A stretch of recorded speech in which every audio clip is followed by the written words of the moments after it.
Alright, what's up YouTube? Today we're going to be doing something on the RSX. On the last video, let me talk from over here because there's a lot of wind. Last video we put the radiator, and now we're going to do something that I've been wanting to do. I got these parts in about like 2 weeks ago. Oh, here it is. It's the quick release latch for the bumper, quick release bumper. And basically how it works is you press this button. Let's see if I can get this.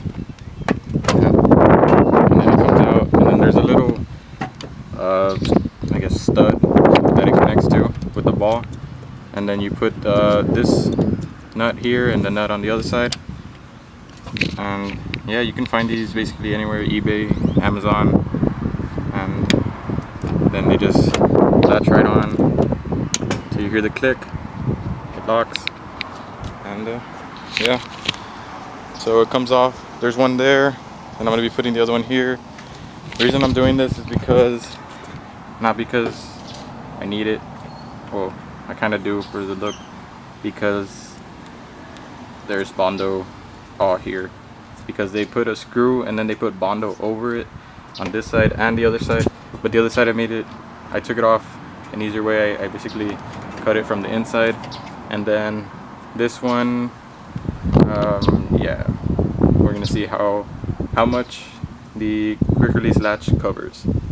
So wish me luck. I'll probably end up changing the bumper because this is full of Bondo.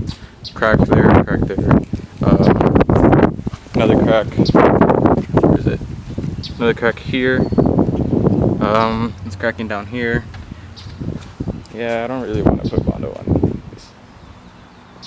So yeah, let me show you the process on how I did the other side on this side. Yeah, I made 3. Oh no, actually, that one was there. Oh, that one was there.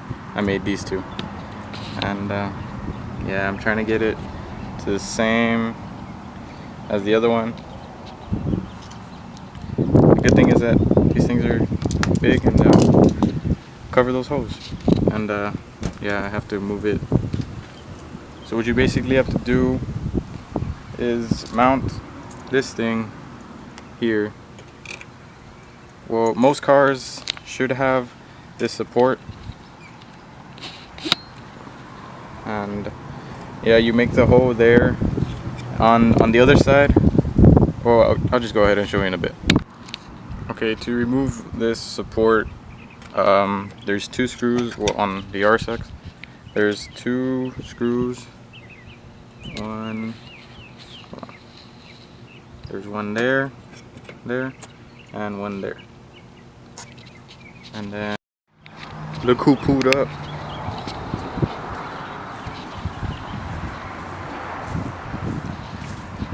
It's so clean. Make this car clean for once. Must be because he's going somewhere. Want to tell them where you're going? I'm going to RGB show off. He's going. He didn't invite me to RGB show off. You could go. You said you don't want to go. My car's not done yet. Mine isn't either. You just don't want to go because you don't have gas. And that's why your car's clean for once, right? Because you're going to a meet? Yeah. It's like pretty much It's the only time he cleans his car. This is the first time he's going to go to a meet. So this is the first time anybody's going to see it like out there.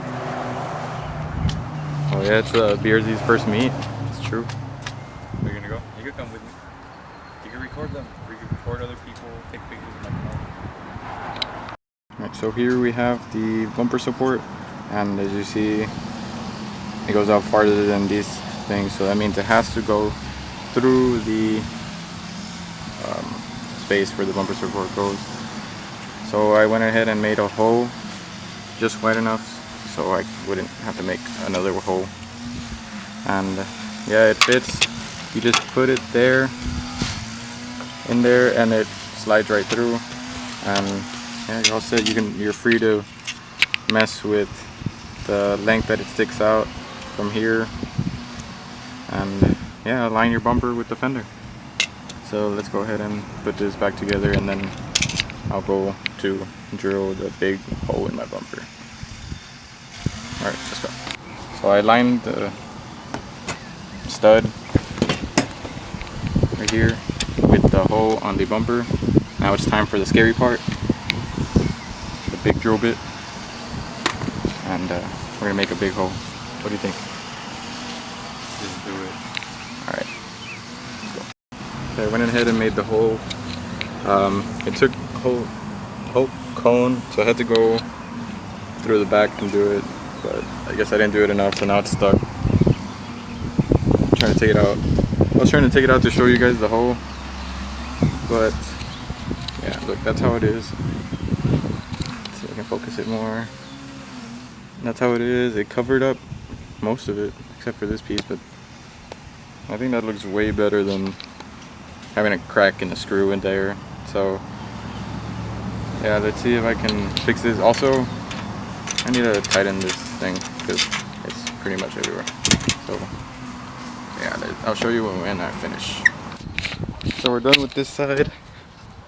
Well, both sides now, and let's clip this on. Clipped up the front, and then this is how this goes. Oops. And it locks. When it locks, it goes flush. There it is. There. It goes flush. And yeah, I think this looks a lot cleaner than having a screw here with cracked Bondo everywhere. So yeah, we have that side and this side right here, and that one locks. So yeah, I'm done with this install. That looks way better. And yeah, this thing also was falling off. I put some 3M tape on the bottom, and yeah, it's getting there. I'm fixing all the little issues. Needs a wash, and then I'm trying to take off the tint. I saw some people saying that you could take off the tint with I think it was 409 or something like that, some ammonia based product, and then you put a trash bag, and yeah, you won't damage your defrosters. Like here you can tell there's a patch that I tried to take off, and yeah, we're gonna see how that works. And yeah, I have to get rid of this tint because it's all purple. Stay tuned for the next videos. There's a lot more content to come.